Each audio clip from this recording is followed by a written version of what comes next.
How to replace the battery on Apple Airtag's second generation.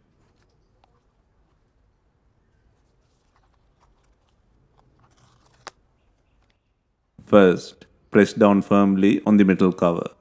While pressing, twist counterclockwise. Next, take out the old battery. The battery model is CR2032.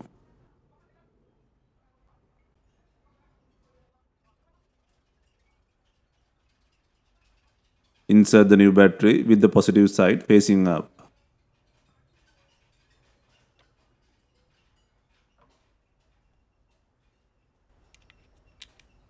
Place back the cover. Press down and twist clockwise until it locks.